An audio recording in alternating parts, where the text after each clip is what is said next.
Noticias del mundo, actualidad y tendencias, política y enfrentamiento, periodismo y controversia. Bienvenido a tu canal Mundo al Día.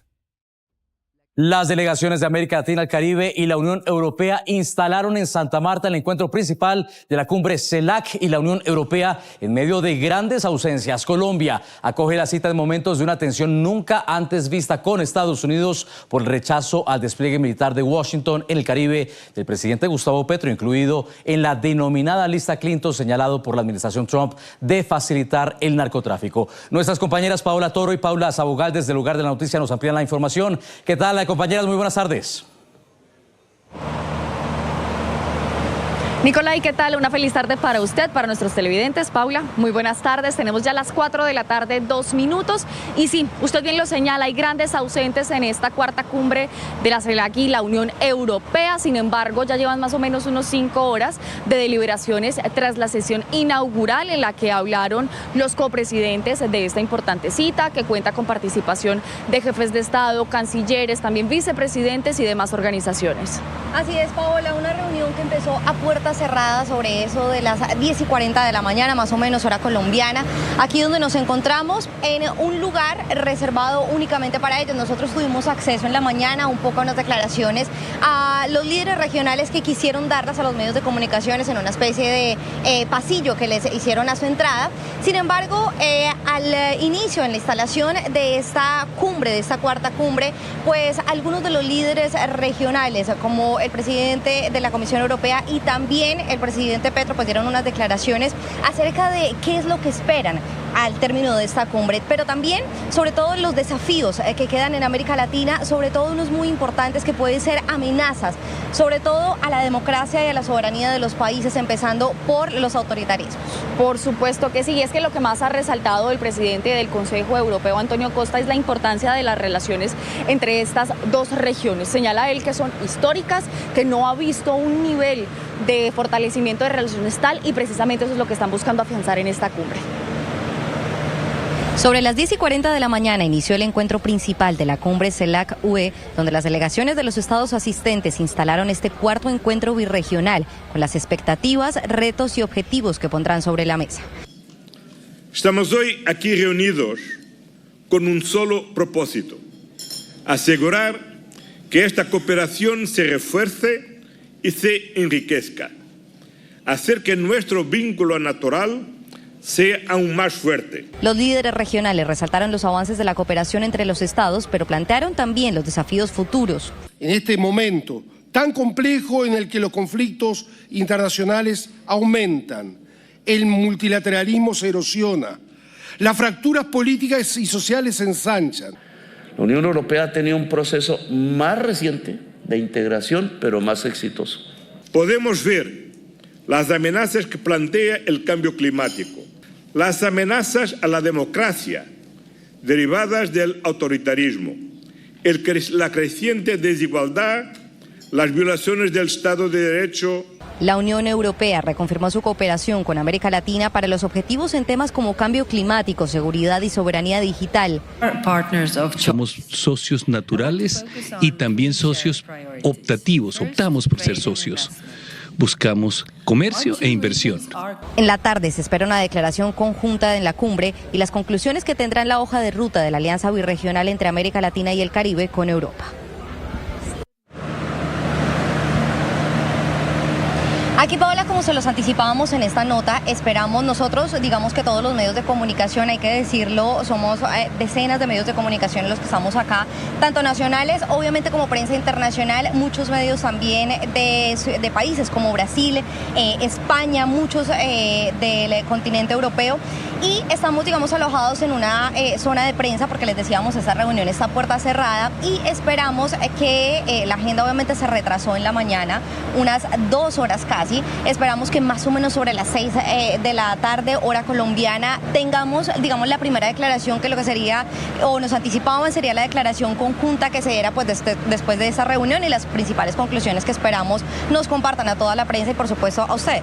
Lo que nos han podido adelantar a los micrófonos detrás de cámara de NTN 24 es que podrían referirse a la situación en la Franja de Gaza a propósito de este cese al fuego que hay actualmente entre Israel y el grupo terrorista Hamas. Adicionalmente, la guerra que adelanta Rusia en Ucrania, y sin duda alguna uno de los temas que más está sobre la mesa y que tanta coyuntura tiene en este momento, la lucha contra el narcotráfico. Y es que precisamente esos son algunos de los temas paralelos a esta cumbre que tienen una relevancia importantísima y que los líderes con quienes tuvimos la oportunidad de conversar esta mañana antes del comienzo y la instalación oficial de esta cumbre de CELAC Unión Europea, pues tocaron y señalaron que son imperativos para poder adelantar cualquier tipo de diálogo, porque por supuesto esto involucra a todas las partes y a la comunidad internacional. Son varias las problemáticas regionales que convergen en medio de la cuarta cumbre CELAC-UE. Entre ellas, los ataques de Estados Unidos en el Mar Caribe y el Pacífico contra embarcaciones señaladas de transportar droga. Es un tema que vamos a discutir acá y que lo estamos viendo también en otros foros y en otras instancias. También la presión contra el régimen de Nicolás Maduro y las detenciones arbitrarias.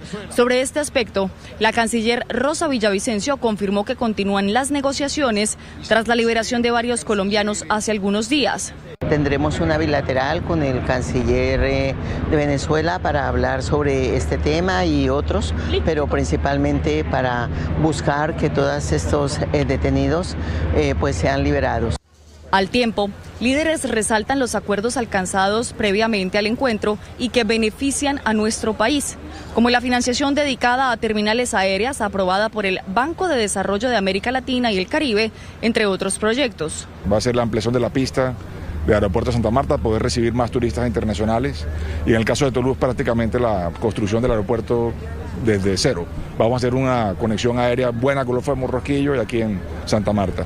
A la cita en Santa Marta acudieron 9 jefes de Estado, 6 vicepresidentes y 26 cancilleres, entre otras delegaciones con participación también de organizaciones. Pues Paola, se lo anticipábamos también desde ayer a nuestros televidentes en NTN 24, y es que esta cumbre, más allá de la diplomacia pura y dura, además que tiene como habitual, digamos, este tipo de encuentros internacionales, pues ha buscado llevar también esta diplomacia a las calles. Y lo han querido hacer a través de la agenda cultural que está programada en paralelo a lo que ha sido esta cumbre de la CELAC-UE aquí en Santa Marta, llevando justamente varias actividades culturales a lo largo y ancho de la ciudad de Santa Marta, en varios barrios. Lo hemos podido ver en las múltiples plazas que tiene esta ciudad. Mucha agenda cultural. Sin duda alguna, y es que usted nos contaba precisamente ayer en los informes a través de estos micrófonos que evidentemente se trata de poder acercar todo este tipo de diálogo a la ciudadanía, que también sean partícipes de este tipo de conferencias que sin duda alguna son trascendentales para el mundo entero. Y es que mire, estamos hablando de conciertos, por ejemplo el que se celebró ayer en la tarde en la playa del Rodadero, un sector turístico muy famoso aquí en la ciudad de Santa Marta. Adicionalmente estamos hablando de ferias de emprendimiento donde los diferentes empresarios y las MIPYMES están haciendo negocios y pueden ofrecer sus productos a las personas y a los visitantes aquí que están en la Perla de América. También hay muestras gastronómicas, mejor dicho, la agenda es amplísima y además gratuita, porque eso era lo que nos señalaban las autoridades colombianas. La cumbre CELAC-UE ha tenido una amplia programación que además de diplomática ha sido académica, cultural y artística, con conciertos, foros, ferias de emprendimiento y muestras gastronómicas para el disfrute de todos los asistentes. Acá se ve también el tema cultural, artístico, como se escucha de fondo. Estas pinchas súper hermosas, típicas de las reinas del Caribe. Un espacio donde no falta nadie en la ciudad de los 500 años. Gracias a Dios hemos podido vender un buen precio y una cantidad considerable. Santa Marta está blindada con seguridad extrema. Se establecieron perímetros de seguridad en los hoteles, el centro histórico, sitios turísticos, terminal aéreo y terrestre. Además de la visita de los delegados internacionales durante los días de la cumbre, se espera que la ciudad reciba a más de 100.000 visitantes que dejen un impacto económico de más de 15.000 millones de pesos. Paula, yo creo que llegó el momento de poder explicarles a nuestros televidentes de NTN 24 la magnitud del despliegue de seguridad que tiene albergar una cumbre de estas en una ciudad como Santa Marta, porque sin duda alguna es turística, pero en este momento es el epicentro de la noticia en América Latina, el Caribe y por supuesto también lo que tiene que ver con la Unión Europea. Estamos hablando de 2.400 hombres que han sido desplegados en los últimos días para poder garantizar que no haya ningún riesgo para ninguno de los dignatarios que asiste a esta cumbre, pero tampoco para las personas que están aquí cubriendo como prensa y por supuesto el correcto desarrollo de lo que en últimas está pasando a propósito de la cumbre, estos eventos culturales y que sin duda abarca un gran número de fuerzas colombianas. Así es, mire, son muchos los efectivos de las fuerzas militares, estamos hablando de la Fuerza Naval, estamos hablando de la Fuerza Aeroespacial Colombiana, estamos hablando de la Policía Nacional, agentes de tránsito que están desplegados, como se ven, lo dicen, no solo en las inmediaciones de este lugar donde estamos, donde se está celebrando esta cumbre, sino en todos los lugares donde en este momento se tienen actividades culturales y esa agenda paralela. Estábamos hablando también de un foro empresarial que se está llevando a cabo muy cerca acá, donde están hablando muchos líderes y también reconocidos analistas sobre esas problemáticas que obviamente se están tratando acá, esos nuevos desafíos, pero también propuestas para que sean analizadas y vistas conjuntamente y cómo puede esta alianza y esta cooperación birregional aportar para que mejoren estas problemáticas y se den soluciones a esos problemas que se tienen especialmente en América Latina y que también vemos como referentes muchos de estos en Europa. En el marco de la cuarta cumbre CELAC-Unión Europea, la Fuerza Pública ha desplegado un dispositivo general de seguridad integral con más de 2.500 hombres y mujeres, cuyo único propósito es garantizar un entorno seguro, estable y libre de amenazas durante este especial evento. Paula, y es que hace tan solo unos minutos estábamos contándoles de esta sesión inaugural, que precisamente esta cumbre es copresidida por el presidente Gustavo Petro, y durante su intervención hizo una alusión bastante importante en términos de lo que está ocurriendo en la Franja de Gaza. ¿Qué fue lo que dijo? Pues mire, lo que hizo el mandatario fue comparar lo que está pasando en Gaza, todo lo que hemos visto, las imágenes que les hemos llevado, por supuesto, a través de NTN 24, en un conflicto además de hace meses. Y lo comparó con lo que está sucediendo en el Caribe, con toda esta intervención que está haciendo Estados Unidos contra lo que ha llamado el narcotráfico, esta lucha contra las bandas dedicadas al narcotráfico, además internacional. Y obviamente unas declaraciones que caen en medio de un debate, ¿no? Lo decía también en las intervenciones iniciales de esta instalación, que aquí hay gobiernos de todas las ideologías, acá hay gobiernos con distintos puntos de vista políticos, sociales, frente a lo que está pasando en el mundo y por supuesto nosotros tendremos que ver cómo caen también estas declaraciones en los mandatarios y en los líderes regionales que están acá. Es que sin duda alguna, mire, el presidente Luis Ignacio Lula da Silva de Brasil señalaba que estos ataques que está adelantando Estados Unidos en el Mar Caribe y también en el Pacífico, en aguas internacionales contra embarcaciones que han sido señaladas por transportar droga, pues mire, él señalaba que era importantísimo y trascendental tratar ese tema aquí, porque evidentemente es de carácter regional. Adicionalmente, no estamos hablando de una cifra menor de muertos, tampoco de una cifra menor de ataques. Aproximadamente unos 20 se han llevado a cabo en las últimas semanas, son más de 65 muertos. Algunas de estas, y pues realmente en su gran mayoría, han sido catalogadas estas embarcaciones como pertenecer a los grupos terroristas designados de manera extranjera. ¿Esto qué quiere decir? Algunas han sido vinculadas, por ejemplo, con el Tren de Aragua, esta organización criminal que ha sido designada como terrorista por parte de los Estados Unidos. Entonces sí, estas son unas declaraciones que generan polémica, sin duda alguna, y que veremos dentro de la declaración final cuál es precisamente esa postura que van a tomar los líderes que acuden aquí a esta cuarta cumbre de la CELAC-Unión Europea frente a esta problemática. ¿A qué se refiere la libertad hoy? ¿A qué se refiere la democracia hoy? Cuando caen bombas en Gaza. Y aún hoy caen bombas. Y un pueblo ha sido masacrado. Y ahora caen misiles en el Caribe. Los mismos, la misma fabricación de los que caen en Gaza, caen aquí sobre personas pobres todas. En esta ciudad murió uno.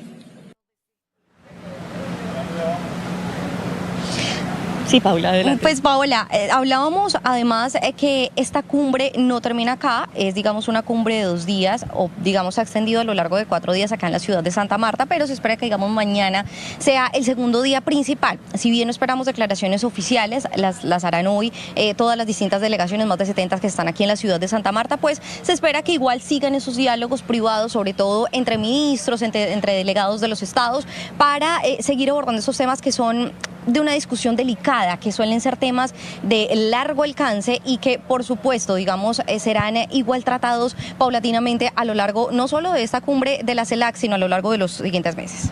Por supuesto que sí, pues es que miren, lo que sucede a continuación es que además de esta declaración y de estos temas tan importantes que hay que tratar en medio de esta reunión de los líderes, lo que sí señalan los mismos líderes europeos es que va a ser fundamental poder fortalecer y afianzar esas relaciones que tanto han caracterizado a las dos regiones y por supuesto que el multilateralismo sea el que se imponga en esta cita.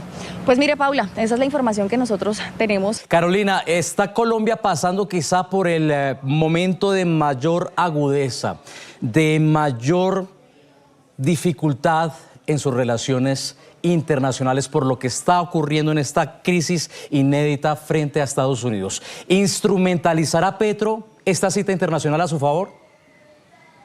A ver, yo creo que él está, digamos, este es un espacio, un escenario para que la Cancillería, para que las relaciones internacionales de Colombia se luzcan. Digamos, es un evento en donde realmente hay unos temas importantes por discutir, por analizar, una agenda. Yo estoy en este momento en la cumbre empresarial, hay empresarios, está el BID, la CAP. Entonces yo creo que el presidente y su canciller y su política exterior tienen que lograr, digamos, como usted lo dice, desinstrumentalizar ese tema directamente con Estados Unidos y abrir el diálogo con Unión Europea y abrir un poco la agenda a los otros temas que están, pues que el país, digamos, va más allá de, si se puede decir, la confrontación entre Petro-Trump, porque el país tiene muchísimos más temas muy de grueso calibre que tiene que estar analizando con el mundo entero. Entonces, pues, este tema de la relación directa entre Estados Unidos y el presidente Petro, porque lo han dejado claro, una cosa es relación presidente Trump, presidente Petro, y otra cosa es Estados Unidos con Colombia. Eso no lo han hecho énfasis y eso es lo que tenemos que tener en cuenta. Carolina, en ese objetivo de relacionarse, pues plantea un serio desafío quizá la lista de inasistencia en la cumbre. Vamos a repasar quiénes se encuentran en esa cita internacional entre la comunidad de estados latinoamericanos y caribeños y la Unión Europea. Allí presentes están a Pedro Sánchez, el presidente del gobierno español, quien ha sido a su vez criticado por su posición frente al grupo terrorista Hamas, a la guerra en Gaza. Por supuesto, el presidente anfitrión Gustavo Petro, el presidente de Brasil Luis Inácio Lula da Silva, quien también ha protagonizado momentos de aguda tensión con Estados Unidos por el juicio a Jair Bolsonaro, aliado del mandatario estadounidense. Está también Antonio Costa, presidente del Consejo Europeo. Asisten además Kaja Kallas, vicepresidente de la Comisión Europea, Luis Montenegro, primer ministro de Portugal, Mario Lubetkin, canciller de Uruguay, así como Dick Schoof, primer ministro de los Países Bajos. Pero la lista quizá más notable es la de las ausencias. No está Ursula von der Leyen, ella es la presidente de la Comisión Europea. Tampoco está Emmanuel Macron, el presidente de Francia, que sin embargo sí fue a México, sí fue a Brasil, que acoge por estos días la conferencia climática COP30. No está en Santa Marta el canciller alemán Friedrich Merz, tampoco la primera ministra italiana Giorgia Meloni. Gabriel Boric, otro de los líderes de izquierda en América Latina, tampoco está en esta cita. No lo está, como era de asumir, el presidente de Argentina Javier Milei, la presidenta de México Claudia Sheinbaum y el presidente interino de Perú José Geri. Carolina, ¿qué nos dice este listado de inasistencias de esta cita entre la CELAC y la Unión Europea? Nos dice varias cosas, Nicolai. A ver, en primer lugar, no es un secreto quienes sí asistieron, como España, Brasil, las delegaciones, digamos, afines a un discurso de izquierda que también ha logrado, que también ha tomado una posición frente, por ejemplo, a la guerra en Gaza, a estar en contra del presidente de Estados Unidos. Entonces, eso nos muestra que sí hay una afinidad, una alineación de las agendas de algunos presidentes con el presidente Petro. Segundo, que uno diría, pues una Claudia Sheinbaum podría estar acá, o como otros delegaciones de países que dice que pueden ser como un poco afines a la posición del presidente Petro. No hay como una razón para que no estén, y no están. Yo creo que sí, ahí hay un poco de temor o prudencia, si se puede decir, o prevención de los últimos acontecimientos del presidente Petro con la inclusión a la lista Clinton, porque realmente, aunque es un tema más personal, un tema de Colombia, Gustavo Petro, el primer mandatario de ese país en la lista negra de Estados Unidos, de la OFAC, la denominada lista Clinton, en la que también han sido incluidos algunos colaboradores cercanos del gobierno Petro, luego del respectivo retiro de visados, una lista en la que aparecen quienes son señalados por Estados Unidos de facilitar el tráfico de drogas. Carolina Fierro está precisamente conversando con nosotros. Carolina, ese ingrediente de la lista Clinton sin duda juega aquí un papel clave en la cumbre CELAC-Unión Europea. ¿Pudo ser también la razón por la que no asistieron grandes nombres como Ursula von der Leyen, la máxima dirigente europea, y además el presidente Emmanuel Macron de Francia? Porque uno se pregunta, así como trazabas la pregunta de por qué alfiles de la izquierda como la mandataria mexicana o el presidente Boric no están, pues uno también se pregunta por qué, si Macron está en América Latina, si visitó a Sheinbaum en México, si visitó a Lula en Brasil, ¿por qué no llegó finalmente a Colombia? ¿La explicación es la lista Clinton? La explicación es el evento que significa que un presidente de un país esté en esa lista. Eso no es común, eso no es muy normal en estos momentos. Los presidentes, claro, tienen una afinidad ideológica, política, pero también saben que la inclusión de un presidente en una lista de este nivel tiene implicaciones, y hay que, no solamente porque esté, sino dice, bueno, aquí está pasando algo, es una lista que tiene temas más allá de lo político, pues financieros, que bancos, tanto pues de todos los países. O sea, es algo que tiene una profundidad mucho más allá de decir, bueno, está incluido en la lista Clinton, puede que sea injusto, puede que se defienda, el presidente ha dicho que va a contratar un abogado, que se va a defender. Eso va más allá, y sí, de todas formas, los presidentes, los jefes de Estado, que son países democráticos, dicen, bueno, tengamos prudencia, podemos tener una posibilidad de más bien, como se dice, bajarnos del bus en esta ocasión, porque las relaciones no están fáciles, porque hay posibilidades de tener una reacción del país que es Estados Unidos, con este poderío que tiene político y económico, y llegar a un país donde el presidente de ese país está, digamos, en esa situación. Algunos muy prudentes pueden decir, mejor no, otros pueden decir, prefiero evitar la posibilidad de que me relacionen con él.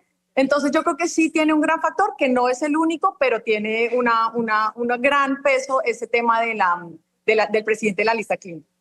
Está, para ir concluyendo, Carolina, la diplomacia colombiana, las relaciones internacionales del país en su peor momento, porque esta cumbre le podría servir a la narrativa de Gustavo Petro para decir que Colombia está en la escena internacional.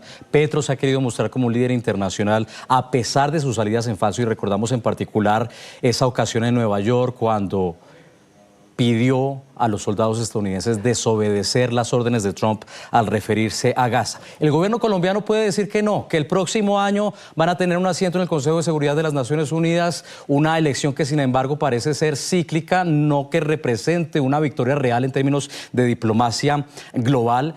Pero sí reitero esa pregunta, ¿está Colombia, con las relaciones como están frente a Estados Unidos, con tanta interinidad que ha habido en la Cancillería, ausencias en ese ministerio, falta de liderazgo, en su peor momento en relaciones internacionales?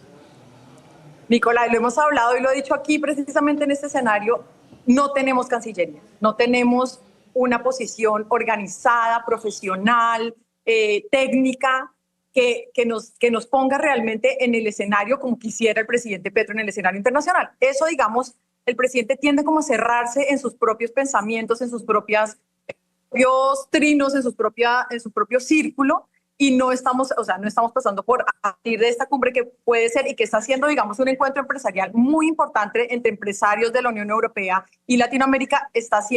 Hay agenda que funciona, obviamente esto nos pone, estamos hablando de Colombia, nos pone a sonar, pero no en el nivel en que, digamos, el presidente quisiera y podría hacerlo. Podría ser una gran cumbre para poder poner los temas bilaterales, multilaterales, eso podría ser.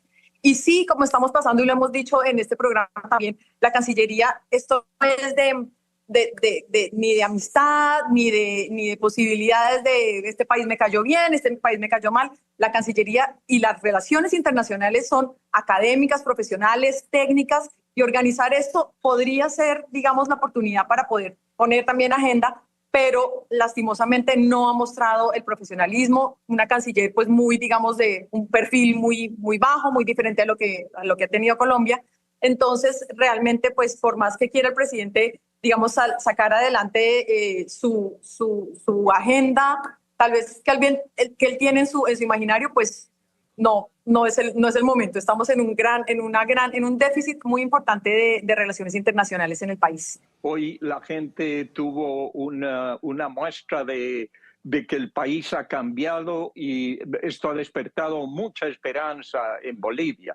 Uno de esos actos que muestra este cambio es que luego de 20 años de relaciones entre gobiernos populistas y de priorizar las alianzas ideológicas con Cuba, Nicaragua, Venezuela, etcétera, se ha dado un giro radical. Está ahí el secretario de Estado adjunto Christopher Landó, y se ha decidido reimpulsar las relaciones bilaterales a través del nombramiento casi inmediato de embajadores, privilegiar la relación de Bolivia con los países democráticos, los países occidentales, y con Estados Unidos, quien es uno de las piezas claves para la estrategia de Bolivia de acercarse al Banco Interamericano, el Fondo Monetario, el Banco Mundial, para dar solución al menos en lo inmediato a la enorme crisis económica que han dejado 20 años de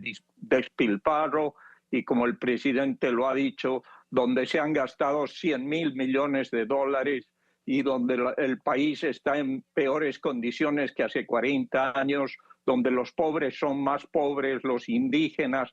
Todo esto ha sido una gran impostura, como la es la de Venezuela y la de Cuba. Y ahora estamos viendo que este cambio se ha dado en democracia. Bolivia ha dado una lección al mundo, y ahora el mundo está yendo a Bolivia hoy día, y Bolivia está saliendo al mundo con políticas abiertas, y creo que esta señal de aproximación con Estados Unidos es una primera muestra.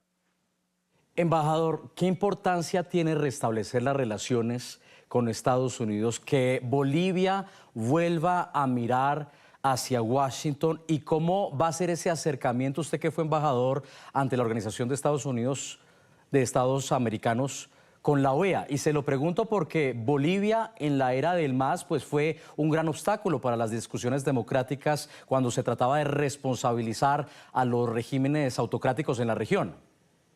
Así es, y Bolivia, expulsó al embajador Goldberg de los Estados Unidos, quien fue luego embajador en Colombia. Yo también fui embajador de Bolivia en los Estados Unidos en el año 92, y te puedo decir que esta apertura que está iniciando Rodrigo Paz es muy oportuna, porque los grandes problemas que tiene Bolivia en este momento, en el que no está exportando más gas porque no se invirtió en prospección, ya no hay inversión privada en Bolivia, como lo ha dicho el presidente, de 215.000 millones de dólares, a Bolivia solo han llegado 240 millones, y fundamentalmente de la China. Bolivia es un país que se cerró, por tanto está en una crisis en la que no hay dólares, no hay combustibles, y con Estados Unidos, ¿qué se espera en esta relación? Bueno, primero la voz de Estados Unidos es muy importante en los organismos financieros internacionales.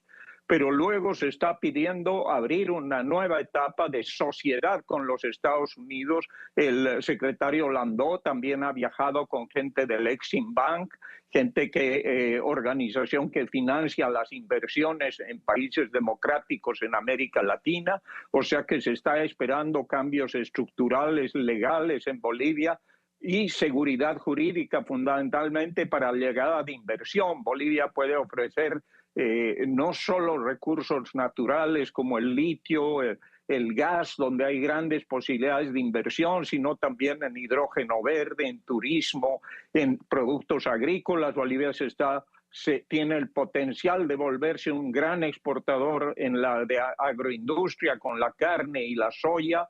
Es decir, tiene un potencial muy grande. Bolivia no es un país pobre en recursos, es un país que fue miserablemente administrado durante 20 años por una receta ideológica que ha demostrado una y otra vez en América Latina que solo trae miseria y atraso a los países. Entonces estamos viendo que esta relación con Estados Unidos y ojalá con la Unión Europea, con el Asia, incluso con China, sea no en base a ideologías, sino a intereses nacionales y abra las fronteras de Bolivia para que Bolivia pueda producir y productos legales, su creatividad, su gran potencial.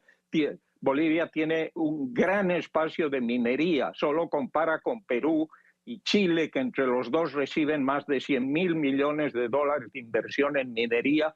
Bolivia está en la misma franja geográfica, tiene un potencial muy grande para atraer inversiones de Estados Unidos, de Australia, de Europa. Entonces, eso es lo que se está abriendo hoy día, un futuro y una esperanza para el país. Embajador, sin duda, pues estamos en un momento coyuntural en lo económico, por supuesto también lo es en lo político, y vimos hoy una imagen que no pensamos ver o que no habíamos visto en años, presidentes democráticos asistiendo a una juramentación en Bolivia: Daniel Noboa de Ecuador, Javier Milei de Argentina, Gabriel Boric de Chile, Yamandu Orsi de Uruguay, Santiago Peña de Paraguay. Precisamente, Rodrigo Paz, una de las frases más contundentes que pronunció en su discurso de juramentación, tuvo que ver con la reinserción de Bolivia a la escena internacional. Escuchamos lo que decía. Nunca más una Bolivia aislada, sometida a ideologías fracasadas, ni mucho menos a una Bolivia de espalda al mundo. Nunca más una Bolivia aislada al mundo ni de espalda al mundo. Bolivia vuelve al mundo y el mundo vuelve a Bolivia. En su discurso también hubo una atención especial al retorno de la democracia, al retorno de las vías democráticas. Prometió cuidar la democracia haciendo respetar la ley. Escuchémoslo, embajador. Hoy asumimos la presidencia y el destino de la patria junto a Edman con una gran responsabilidad. Este lugar no es de poder, es un mandato de servicio. Acuérdense, nos tocan 5 años de servicio y no de poder, servicio a la patria. No nos han entregado un trono, sino una tarea que nace del amor por la patria y la fe en su gente. Y junto a ustedes nos comprometemos para defender y luchar por la patria. Comienza un tiempo de libertad. Comienza un tiempo de la libertad, pero también de la responsabilidad. A la libertad hay que cuidarla, por eso la perdimos. Seamos conscientes que tenemos que cuidar nuestra libertad. En todos los rincones de la patria debemos cuidar nuestra libertad. Es el tiempo de la democracia verdadera y del respeto de la ley. Embajador, quiero volver con usted porque esto nos da cabida para conversar sobre lo que ha pasado en estos 20 años a nivel político.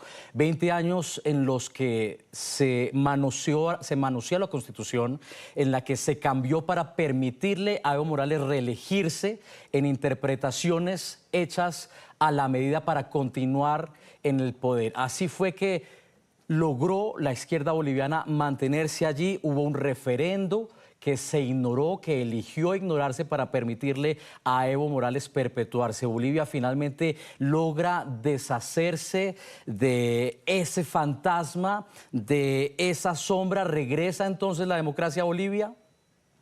Sí, eso es lo que más emociona, que estamos viendo el regreso de la democracia. Bolivia no era una democracia. Bolivia fue capturada por el socialismo del siglo XXI. Bolivia se mantuvo en una posición de intereses ideológicos, subordinó su política exterior a los intereses de Cuba y de Venezuela. Antes de que le llegue toda esa cantidad de dinero por la exportación de gas y que se gasten $60.000 millones solo por las recetas de gas, más $40.000 millones que endeudaron al país, tuvieron el apoyo de Venezuela, la inteligencia de Cuba, y crearon un Estado represivo, un Estado donde se confundía el partido con el Estado.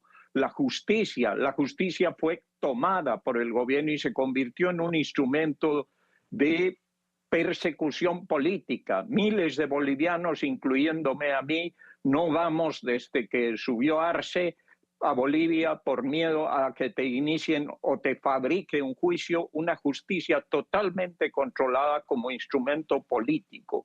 Este país además cayó en un pozo de corrupción enorme. El presidente Arce, sus hijos, traficaron con toda la industria petrolera boliviana, crearon mercados ficticios para importar el famoso diésel y la gasolina a Bolivia.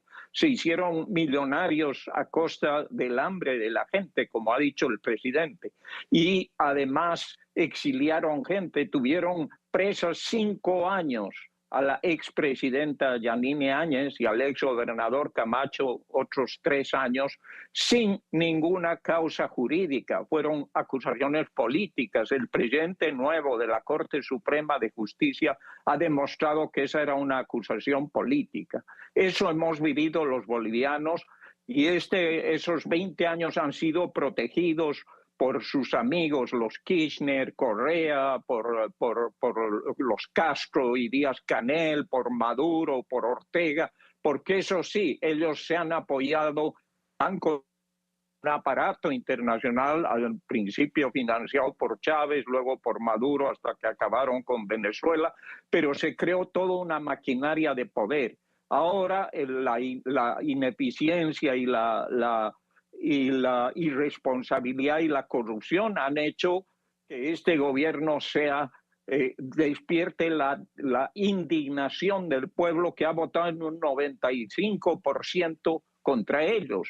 Tienen menos de 4% de presencia en el actual Parlamento. Por eso Bolivia despierta esperanza, porque va a haber gobernabilidad y va a haber un gobierno democrático que va a reformar la justicia, va a cambiar el sistema de partido y Estado y va a crear un parlamento independiente con 3 fuerzas de oposición que están orientadas hacia un mismo fin, digamos, de democracia liberal, de apertura de mercados y de libertad.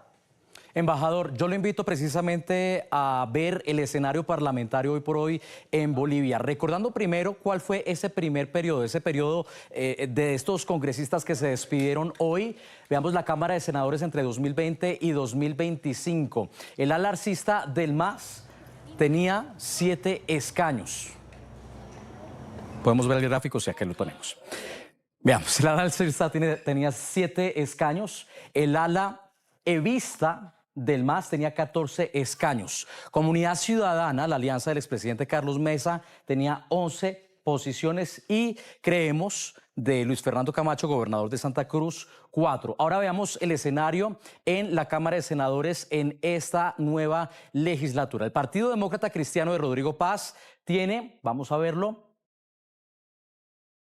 esta es la Cámara de Senadores en el periodo 2020-2025. Vamos a pasar a la Cámara de Senadores 2025-2030 para ver cómo queda entonces el Parlamento bajo este nuevo gobierno. Este es el gráfico anterior. vamos al nuevo gráfico. Cambiemos de gráfico, que es precisamente el que nos va a mostrar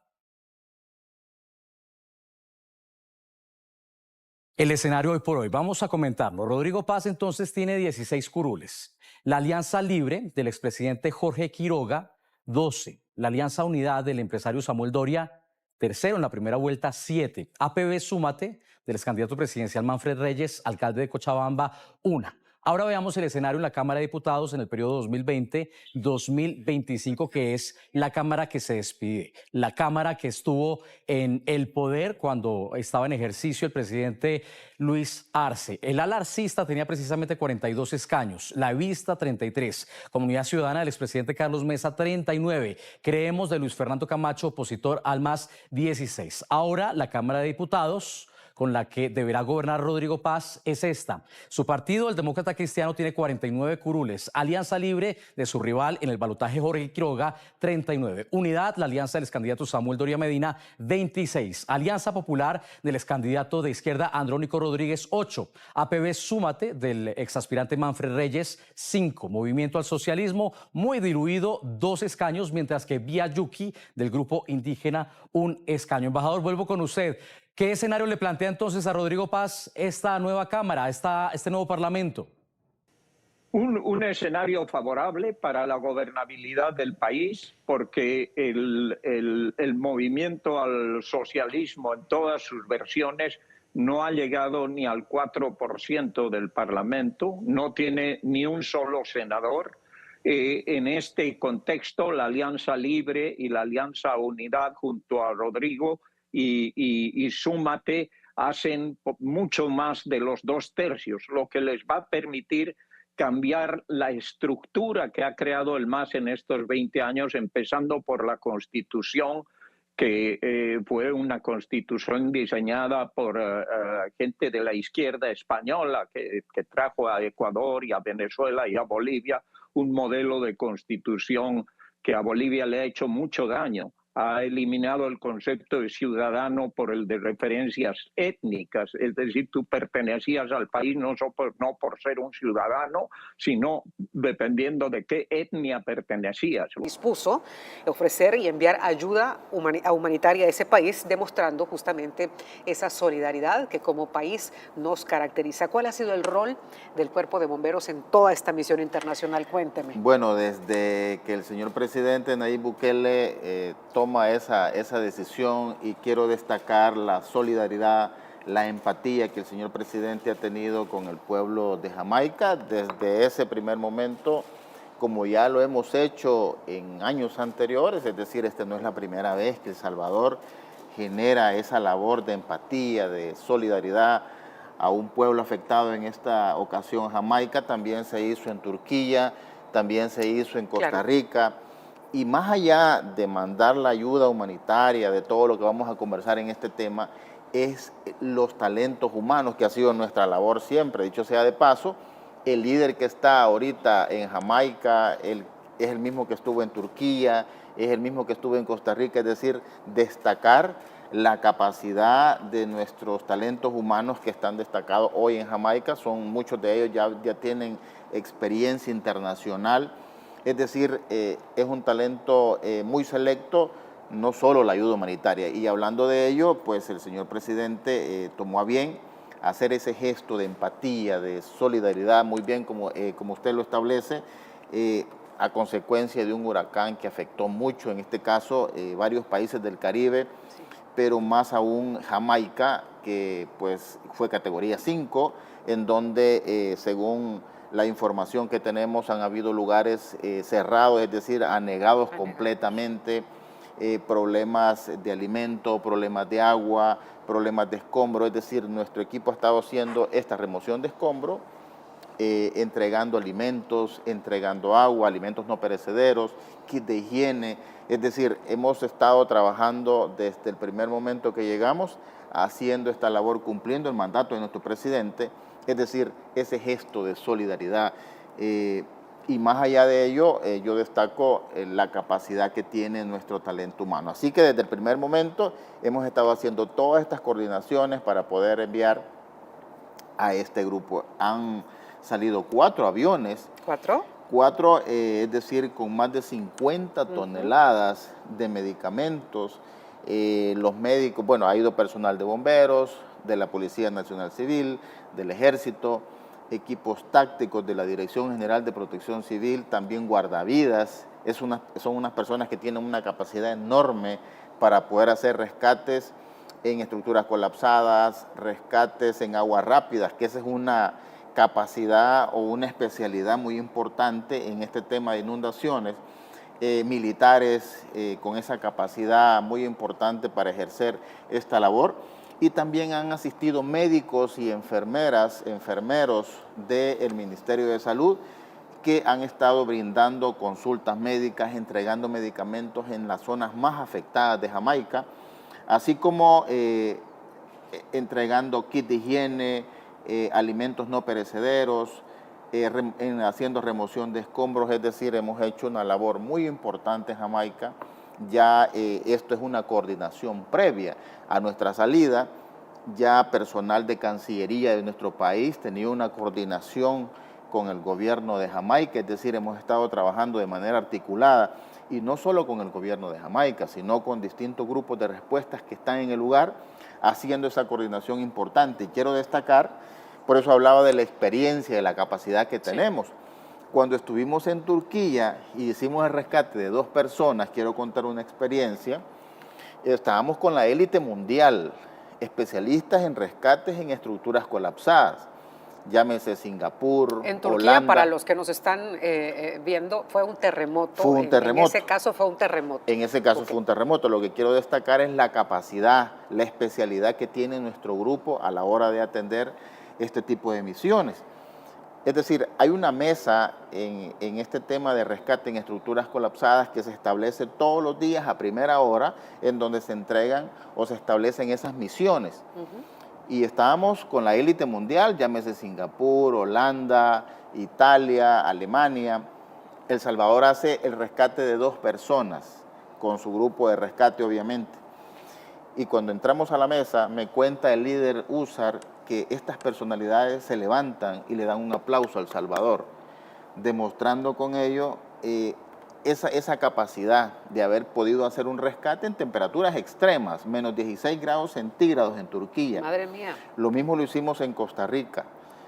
Tenemos personas que han manifestado esa capacidad que tiene el grupo que se envió a Costa Rica. Y ahora, sin duda alguna, lo mismo hemos hecho en Jamaica. Lo que quiero destacar es la capacidad que tiene nuestro personal. Así que para el pueblo salvadoreño, el señor presidente Nayib Bukele ha transformado estas instituciones, porque también quiero decir que el hecho de que tengamos más de 300 personas en Jamaica haciendo esta labor, no hemos descuidado nuestro país. Ahora tenemos talentos humanos para poder hacer este tipo de misiones y poder dejar en nuestro país los recursos que sean necesarios para soportar una emergencia si fuese necesario. Entonces eso es otro dato importante que quiero destacar en esta misión que tenemos, en este caso en Jamaica. Sin duda alguna, pues los equipos salvadoreños de ayuda humanitaria están con toda la experiencia que se requiere para un evento de tal magnitud. Entiendo, como ya lo comentaba también usted y lo hablábamos la semana anterior también con el director de Protección Civil, que bueno, hay todo un protocolo, ¿cierto? Desde que el país en cuestión, el afectado, pues solicita la ayuda internacional y luego viene un proceso, viene una gran coordinación y una tremenda logística pues para enviar todo ese apoyo, no solamente humano, sino también en insumos para el país que está siendo en este momento socorrido, y pues comenzar una labor. Además, interesante conocer, aparte de la experiencia y el talento humano, cómo es que se autogestiona este grupo de personas, es decir, cómo dicen, bueno, aquí estamos, cómo nos vamos a dónde vamos a dormir, qué vamos a comer, cómo nos vamos a mantener mientras estemos aquí. Cuénteme un poco de eso. Primero, decir que, como ya usted muy bien lo apuntaba, desde que el señor presidente ordena esta misión, nosotros tenemos un protocolo interno que es establecido de manera internacional. Por ejemplo, decir que estas misiones no pueden ir a hacer carga a otro país afectado. Sí. Eso quiere decir que nuestro contingente lleva todos los recursos necesarios para poder pasar todo el tiempo que sea necesario en el país afectado. Eso implica tener que llevar alimentos, agua, techo, medicina, médicos, enfermeras, es decir, todo lo necesario por cualquier contingencia que pudiese pasarle al grupo. Más allá de todo el apoyo, en este caso remoción de escombros, no solo llevábamos alimentos, no solo llevábamos agua, no solo llevábamos kit de higiene, sino también llevábamos equipos para poder hacer cualquier rescate, cualquier actividad en pro del pueblo jamaiquino en este caso. Entonces hay un procedimiento más allá de lo que establece Cancillería, el protocolo internacional de ayuda humanitaria, qué necesita el país afectado, y con base a ello se hace un diagnóstico de los equipos que hay que llevar, pero también un diagnóstico del talento humano que hay que llevar. En este caso llevábamos especialistas en aguas rápidas, especialistas en rescate, en remoción de escombros, en evaluación de daños y análisis de necesidades para poder determinar cuál es el daño, qué necesidades tiene el país, y luego la distribución de la ayuda humanitaria, todos los equipos necesarios para poder hacer esta labor. Por eso hacía énfasis en que ya había personal de Cancillería en Jamaica previo a nuestra llegada, ya determinado por el Ministerio de Relaciones Exteriores, para poder hacer toda esta coordinación, todo este enlace, luego de la declaratoria de emergencia que tenía el país de Jamaica en este caso. Entonces, es un mecanismo internacional que establece estos procedimientos y luego las coordinaciones con aduana, coordinaciones con Cancillería, coordinaciones en este caso, con todo el trámite de poder hacer el viaje, los aviones que se iban a utilizar, las cargas, todo este equipo va pesado en los aviones, no podemos embalar sin antes tener los pesos, todas las características necesarias para poder trasladarla.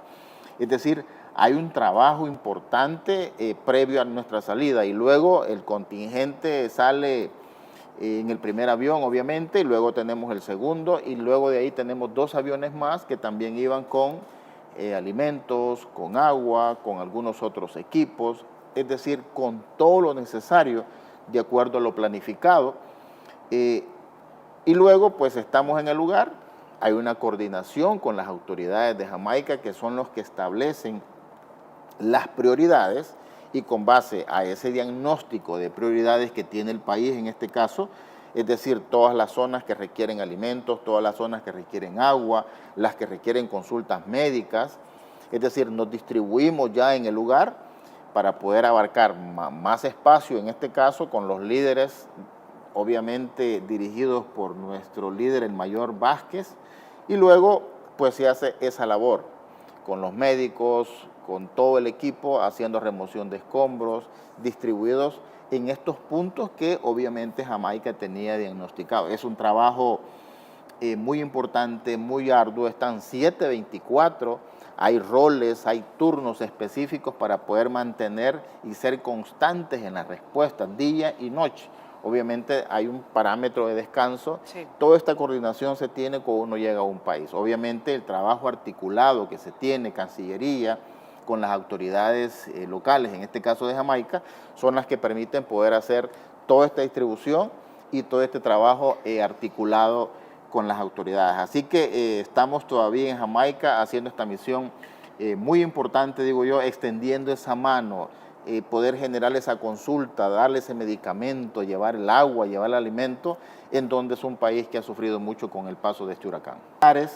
Tenemos de la Policía Nacional Civil, es decir, es un contingente multidisciplinario que nos permite poder tener esa respuesta en este caso. Hemos hecho labor de remoción de escombros, ustedes pueden ver en las imágenes, apoyando al pueblo de Jamaica, haciendo esta labor muy importante que es la de remover. Eran viviendas en donde el techo pues había sido dañado, algunas de ellas, algunas totalmente. Son lugares que incluso están anegados, lugares en donde no había paso por las carreteras, había que enviar la ayuda en helicópteros. Hemos hecho sobrevuelos en la zona para poder diagnosticar con el pueblo de Jamaica cuáles eran esas zonas más afectadas y luego después de este diagnóstico, que obviamente es un procedimiento que se tiene, no podemos enviar la ayuda sin antes determinar cuáles son esas necesidades que se tienen, es agua, es alimento, es medicina, es que hay que enviar un grupo de remoción de escombros, es decir, son distintos especialistas que se organizan bajo una estructura. Hay una estructura organizacional en donde tenemos una parte operativa, una parte logística, una parte de salud, llamémosle, con un líder. Obviamente bajo cada una de estas estructuras hay distintas especialidades, llámese rescatistas, llámese médicos, personal de remoción de escombros, personal que va a distribuir ayuda humanitaria. Esto para cubrir más espacio y, como digo, lo importante de esto es tener un mapa del lugar con los puntos específicos en donde se requiere ese apoyo. Hay una reunión todos los días en donde se determina cuáles son esas prioridades que se tienen. Puede hacer que en el día cambie una prioridad, y es decir, ahora necesitamos ayuda médica, ahora lo que necesitamos es alimento, ahora lo que necesitamos es que nos ayuden a remover escombros de una área afectada. Es decir, hay una coordinación y ese es el trabajo articulado que se mantiene con el gobierno, en este caso de Jamaica, para poder tener esta coordinación. Han sido muchos lugares, incluso hemos estado en hospitales brindando asistencia médica, hemos estado en algunas comunidades, en algunas zonas muy devastadas, hemos estado entregando agua, porque son cantidades, son más de 50 toneladas las que se han enviado, son 4 aviones con todo este apoyo que ha llegado a Jamaica, es decir, alimentos no perecederos, el kit de higiene, es decir, todos los aspectos que de primera necesidad que una persona pudiese necesitar cuando está afectada, en este caso, por un huracán. Actualíceme los datos, director. Me dice que han salido 4 aviones con personas y también con toneladas de insumos y alimentos también para Jamaica. ¿Cuántas personas son las que han sido enviadas hasta el día de hoy? Tenemos exactamente 301 personas, en donde están bomberos, policías, personal del Ejército, personal del Ministerio de Salud, FOSalud, el SEM. Está también esas personas generando este soporte. Es decir, tenemos 301 personas rescatistas, como dije, un equipo multidisciplinario. ¿Por qué multidisciplinario? Porque con base al diagnóstico, con base a la ayuda que pidió Jamaica, uno hace una valoración y dice qué tipo de personas yo debo de enviar acá. Cuando es un terremoto, enviamos especialistas en rescate en estructuras colapsadas. Ahora es un equipo multidisciplinario porque también hay remoción de escombros, porque también hay colapsos, entonces hay personas especialistas en estructuras colapsadas, especialistas en rescates en espacios confinados, especialistas en atención prehospitalaria, especialistas en atención hospitalaria. Dicho sea de paso, hemos estado en hospitales entregando medicamentos y generando consultas también. Entonces, especialistas en aguas rápidas, porque hay ríos en donde se podían haber personas en riesgo y poder hacer este tipo de rescate. Zonas especialistas en rescate en inundaciones, porque son otros equipos, otras técnicas las que se utilizan, en vista que teníamos la información y efectivamente así es. Hay lugares anegados, zonas en donde estaban incomunicadas, que hemos tenido que utilizar helicópteros para poder enviar esta ayuda. Es decir, ese trabajo articulado, porque no solo El Salvador está ahí, hay otros países que están también generando esta ayuda. Entonces, ese trabajo articulado con otros países, con el pueblo de Jamaica, esa es una labor muy importante y eso está con base a una normativa internacional a la hora de poder atender un país afectado. Yo lo decía un principio, no podemos, es decir, la ayuda no puede llegar en estos lugares enviando algunos insumos que no son necesarios, por eso es importante el diagnóstico, o enviar personal que no tiene las capacidades. Entonces, nuestro país ha sido responsable en enviar, con base al diagnóstico, con base a la petición que hizo Jamaica, personal idóneo, personal multidisciplinario, y yo hacía referencia a las capacidades que tienen. Son personas que han estado en Turquía, personas que han estado en Costa Rica, es decir, tienen una experiencia muy importante y que ahora está siendo demostrada. Ese sentir de poder entregar un kit de alimentos a una familia en donde no tiene qué comer, en donde no tiene agua, necesita una gota de agua y nosotros llegamos con el agua a poder generar, a suplir esa necesidad, eso no tiene precio. Es decir, la labor que hace nuestro presidente Nayib Bukele, ese gesto humanitario, porque hay personas con necesidades importantes, eso hemos podido diagnosticar a la hora de estar en Jamaica. Hay personas que necesitan esa ayuda y hoy El Salvador ha estado presente y ha estado generando esa ayuda a estas personas que tanto lo requieren, con base obviamente a las necesidades y obviamente el problema del huracán que ha generado distintas afectaciones, y con base a ello es que tenemos esta respuesta en este caso. Es decir, hay una coordinación, hay una logística muy importante que debe de ejercerse para poder ser ordenados, ser eficientes y ser eficaces al momento de estar en otro país generando este soporte. Hemos sido autosuficientes. ¿Qué significa eso? Que llevábamos todo lo necesario para poder estar allá, porque muchas veces se va, pero no se tienen los recursos. Claro. Hoy los contingentes, tanto en Turquía, en Costa Rica y hoy en Jamaica, somos autosuficientes, es decir, no vamos a quitarle una gota de agua, en este caso a Jamaica, sino que llevamos nuestros propios insumos, y eso creo yo que es un aspecto muy importante a destacar. A ver, ¿cuántas toneladas de insumos han partido ya hacia Jamaica y qué contienen, digamos, estos cargamentos? Nosotros enviamos el primer avión el día viernes 31, luego salió el siguiente el sábado y luego salieron 2 aviones después. Los primeros iban con algunos equipos de primera necesidad, algunas herramientas, equipos y accesorios que pudiesen ser necesarios para generar un rescate, tiendas de campaña para poder alojarnos en Jamaica. Esta coordinación, como yo decía, ya estaba prevista con personal de Cancillería, y en este caso nuestro equipo estuvo en la base militar en Kingston, y luego de allí ha sido distribuido a distintas zonas que, como dije, ya tenía diagnosticado el gobierno de Jamaica. Sin embargo, me comentaba el líder que tenemos en el contingente que también hicieron sobrevuelos para poder determinar qué zonas eran necesarias aún más esa ayuda, es decir, poder decir aquí necesitamos medicina, aquí necesitamos alimentos, aquí necesitamos agua, o algún personal especialista para hacer la remoción de escombros, en vista que estaban lugares totalmente anegados, cortados, es decir, sin comunicación. Entonces es una labor muy importante que hemos hecho durante todo este tiempo, y seguimos aún en Jamaica para poder estar generando este apoyo y cumplir la misión de nuestro presidente en poder tender la mano al pueblo jamaiquino que está pues en este momento pasando una situación muy complicada. Entiendo que también como parte de estos insumos el gobierno salvadoreño ha hecho llegar un importante lote, digamos, de medicamentos, de alimentos, de artículos de primera necesidad al Hospital General de Jamaica, donde se necesita mucho el apoyo internacional. Sí, como dije, hemos estado en hospitales, definitivamente, hemos estado en distintas ciudades generando este apoyo. Por ejemplo, en remoción de escombros, estuvimos en centros de cuidados y enfermería, hemos estado en Black River, hemos estado entregando ayuda humanitaria en New Market, en Spring Garden, en Jacksontown, es decir, en distintas ciudades hemos estado haciendo la ayuda humanitaria. Luego en asistencia médica hemos estado en el hospital Black River, que es uno de los hospitales que salió afectado, pero también hemos estado dando consulta, entregando medicamentos, y también se han estado generando consultas en distintas ciudades como Darlington, por ejemplo.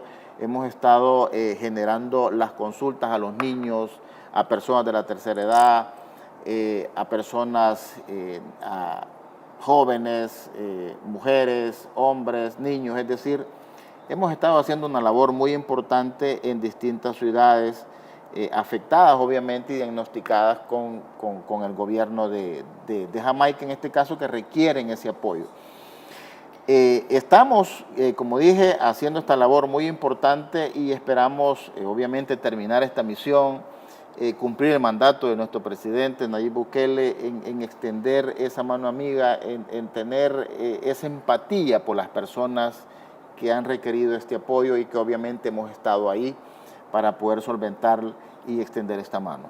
¿Qué desafíos logísticos se presentan en una misión como esta cuando llegan a un territorio pues obviamente devastado por, en este caso, un huracán. ¿Cuáles son esos desafíos logísticos para hacer llegar esas ayudas a los lugares que lo necesitan? Bueno, primero decir que cuando uno va a un terremoto, en este caso era un huracán, es decir, un país afectado, no existen esas comodidades. Claro. No hay energía eléctrica, no hay combustible, no hay un lugar donde dormir, no hay alimentos, no hay agua, es decir, existen todas esos problemas, y los equipos cuando vamos debemos de instalarlos y tener todas esas o esa logística que no está instalada en el país porque ha sido afectado.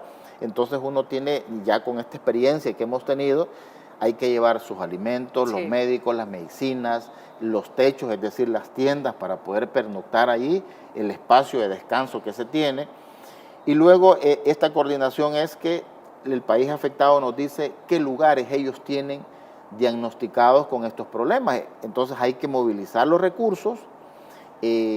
Muchas veces no se tiene porque no tenemos el transporte en el lugar, entonces es ahí la importancia de Cancillería para poder gestionar el transporte y poder movilizar los recursos. Los hemos movilizado en helicópteros. Toda esta coordinación es importantísima, entonces Cancillería ha estado haciendo esta labor sumamente importante. Los señores embajadores, los cónsul de Cancillería de nuestro país han estado ahí haciendo esta labor, porque nosotros como grupos, nuestro enlace primero es las autoridades de nuestro país instaladas en ese país afectado. Por eso el protocolo internacional y por eso el cumplimiento a esas directrices es que debe de haber personal. El gobierno de El Salvador ya tenía personal de Cancillería instalado ahí para poder gestionar todo el traslado de insumos, para poder recibir a nuestros grupos y tener todo ese enlace, esa coordinación con el gobierno, porque nosotros de primera mano no conocíamos exactamente los medios, los lugares, y luego encontramos con temperaturas extremas. Nos encontramos con lugares anegados en donde tenemos que estar con ropa, con equipos especiales para ello. En Turquía, por ejemplo, teníamos menos 16 grados centígrados. Nosotros no hemos estado acostumbrados a vivir con esas temperaturas extremas, pero cuando vamos a una asistencia, este personal ya sabe, tenemos chequeos médicos previos a nuestra salida, no podemos ir sin antes tener todos los pasaportes, sin antes tener las vacunas, sin antes tener los chequeos médicos, para poder tener personas saludables generando esta ayuda en este caso. Es decir, hay toda una logística alrededor de poder llegar a estos lugares y poder generar esta mano amiga. No es una condición de tomemos esto y nos vamos, sino que hay una coordinación previa que se requiere para poder hacerlo. Hay protocolos internacionales, como dije, los insumos deben ir pesados, las características de los equipos, es decir, hay una serie de cumplimientos normativos internacionales que se deben hacer. Para poder llegar a un país y generar esta ayuda, obviamente se necesita toda esta logística y el apoyo de muchas autoridades, aduana, migración, en este caso Cancillería, que ha hecho una labor muy importante, y luego todos los equipos, toda la coordinación que hacemos para poder seleccionar a las personas que van a ir de acuerdo a la necesidad que nos pide, en este caso Jamaica. Brindando su ayuda y su apoyo y su soporte al pueblo jamaiquino. Vamos a cambiar un poco de tema, aprovechando que se encuentra con nosotros director. Estamos en transición de época lluviosa a seca. Bueno, anoche todavía tuvimos un tormentón que nos sorprendió a muchos porque fue fuertísimo, pero lo cierto es que aprovechando que está con nosotros, me gustaría conocer cómo se ha preparado el Cuerpo de Bomberos, porque viene una temporada, aparte que es temporada seca, vientos, inicia el tema de los incendios provocados en algunas ocasiones por quemas, descuidos, lo que sea. Y luego también viene esta temporada navideña que también el Cuerpo de Bomberos tiene un rol importantísimo, crítico para la población. Cuénteme un poco cómo se han preparado. Bueno, nosotros ya todavía en esta época, usted lo mencionó, tuvimos anoche todavía lluvia, sin embargo ya estamos en un proceso, en una etapa de transición, dejando la lluvia y vienen los vientos. Primero decir que los vientos no son los que causan los incendios forestales, incendios de maleza o incendios de interfaz. Muchas veces decimos, vienen los vientos y están los incendios y causamos o le echamos la culpa al viento de los incendios. Decir que los incendios forestales en maleza y los incendios de interfaz, que no es más que la mezcla de un incendio que se pasa del bosque a la vivienda o viceversa, eso le llamamos incendios de interfaz. Todos ellos son causados por el ser humano en este caso, por muchas razones. Lanzamos colilla cuando vamos conduciendo, entramos en zonas en donde la maleza ya está seca y los gases que emana el escape de un vehículo son suficientes como para incendiar la maleza. Vamos a un lugar, hacemos una fogata, nos retiramos y no dejamos liquidado el incendio. Hay personas que extraen miel de los árboles, le prenden fuego para que las abejas huyan y poder extraer la miel, se retiran con la miel y dejan el árbol incendiado. También tenemos personas pirómanos en nuestro país que les place ver el fuego y le van prendiendo fuego al bosque.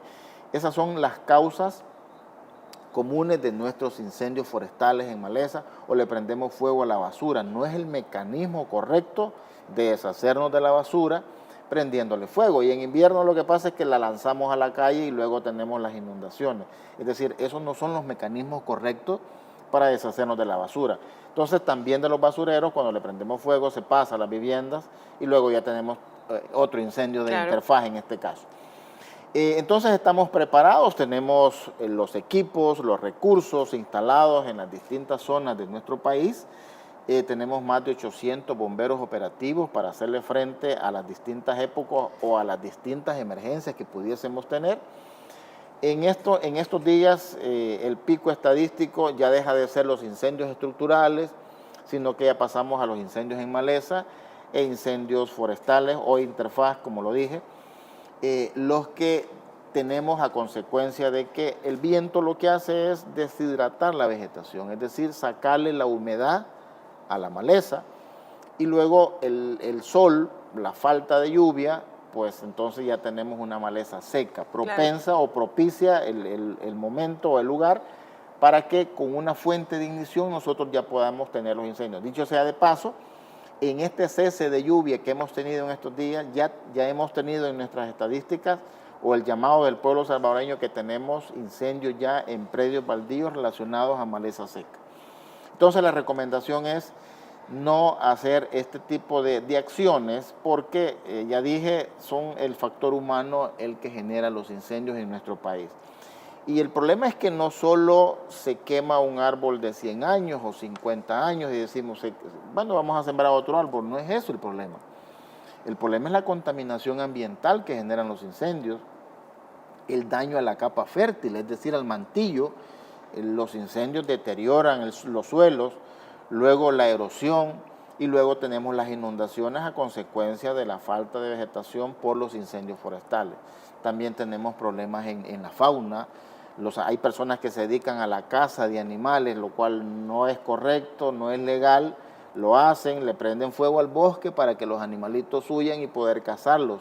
Y luego, pues, cazan los animales, obviamente, y dejan el fuego. Esa es otra causa que tenemos, pero a consecuencia del incendio también hay pérdida o muerte de animales. Es decir, son consecuencias secundarias graves las que tienen. No solo se quema el árbol, no solo se quema la maleza. Y luego nosotros tenemos todos los recursos necesarios para hacerle frente. Ahora trabajamos de manera articulada bajo un plan en la Dirección General de Protección Civil, en donde está la Policía, Fuerza Armada, Bomberos, SEM, Fosalud, es decir, todas las instituciones que tenemos esa afinidad en la respuesta, generamos ese soporte. Así como nosotros, por ejemplo, el año pasado estuvimos haciendo labores de fumigación con el Ministerio de Salud por el tema del dengue.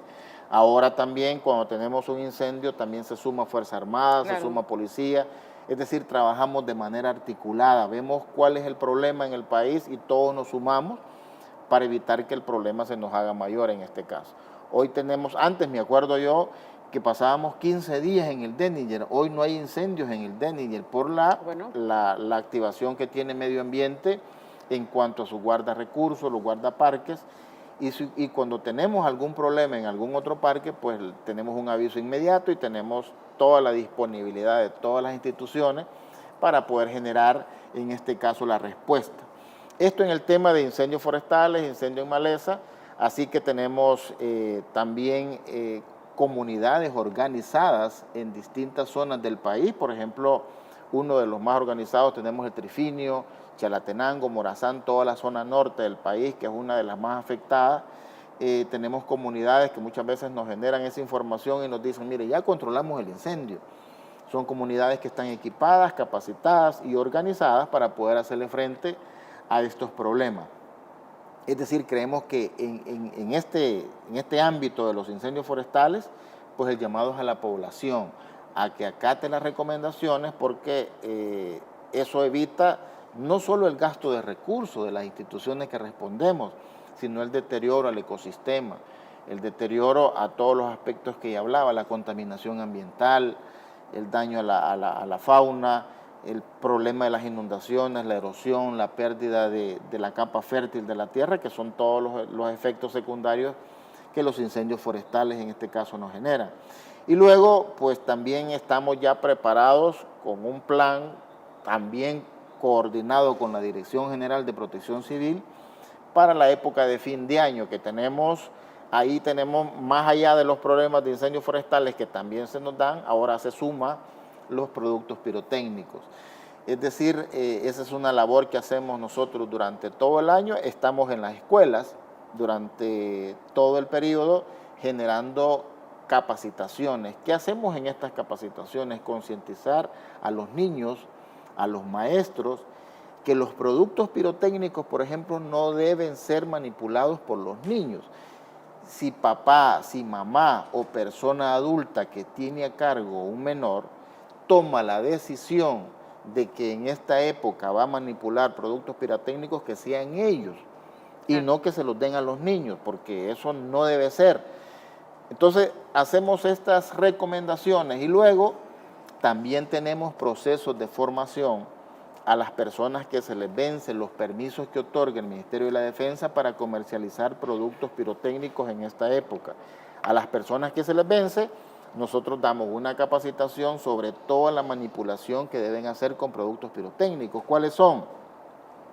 No tener velas en donde se comercializa este producto, no tener cocinas, no tener niños haciendo este tipo de comercio, cómo cuidar el producto de no exponerlo al sol, tener barriles con agua, cómo construir el kiosco donde va a comercializar el producto. Y luego también de paso aprovecho porque las alcaldías son quienes proponen los lugares en donde se va a comercializar estos productos. Entonces el Cuerpo de Bomberos, de acuerdo a esa petición de las alcaldías, nosotros vamos, hacemos una inspección que cumpla con las condiciones mínimas de seguridad, que son muchas. ¿Y por qué son muchas las condiciones de seguridad? Porque vamos a manipular pólvora, que es un producto obviamente explosivo y que demanda muchas condiciones de seguridad para poder hacerlo. Entonces pedimos a las alcaldías que nos manden esos listados de lugares en donde ellos van a proponer que se va a comercializar. Nosotros hacemos las inspecciones y determinamos si cumple o no con las condiciones de seguridad.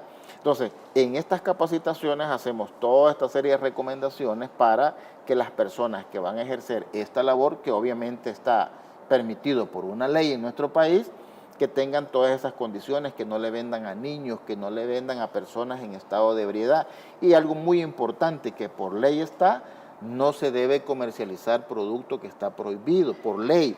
¿Por qué está prohibido? Bueno, porque son productos que tienen mucha pólvora y que sus envoltorios muchas veces son hasta de plástico, sí, que a la hora de ejercer la detonación, pues tiene a generar obviamente problemas en la audición, pueden viajar partículas que pueden generar ceguera, sordera y daños, como decimos nosotros, físicos y psicológicos irreversibles, porque son problemas, amputaciones. Es decir, estos productos pirotécnicos prohibidos generan este tipo de problemas. ¿Cuáles son? Los morteros arriba del número 5. Antes me acuerdo que habían hasta el número 10, ahora está permitido hasta el número 5. Las bombas de mezcal, los misiles chinos, el destructor, el triángulo, luego tenemos los roques chinos, los fulminantes, los silbadores que tanto incendio nos causan porque viajan y se meten por las estructuras, porque ya es una época en donde todo el mundo está de vacación y luego pues las industrias, el comercio están vacíos los locales es decir, no hay personas, y luego tenemos los incendios a consecuencia de los silbadores. Entonces el llamado es a no comprar también ese producto, pero las personas tampoco hay que hacer el comercio porque están prohibidos por ley. Entonces estamos haciendo toda esta labor previa con los niños, con las personas, con los vendedores, con los que comercializan. Estamos inspeccionando los lugares para que cumplan condiciones de seguridad. Como dije, son muchos los aspectos porque es pólvora. ¿Cuáles son esos aspectos? Bueno, que debe estar señalizado, que deben tener personas entrenadas, que deben tener un plan de contingencia. A la hora de manipular el producto deben estar seccionados los lugares en donde se corta, en donde se hace todo el proceso industrial para la fabricación de estos productos.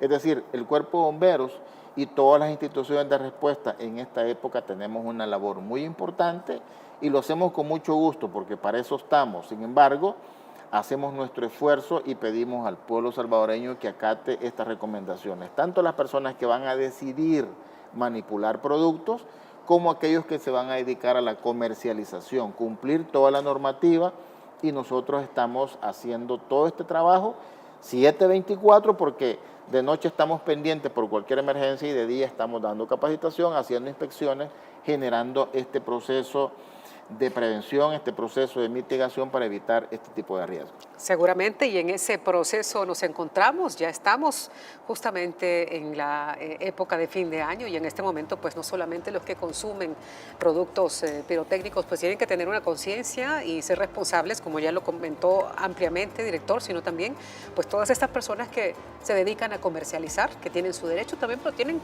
obligaciones que cumplir para poder garantizar la seguridad de todos.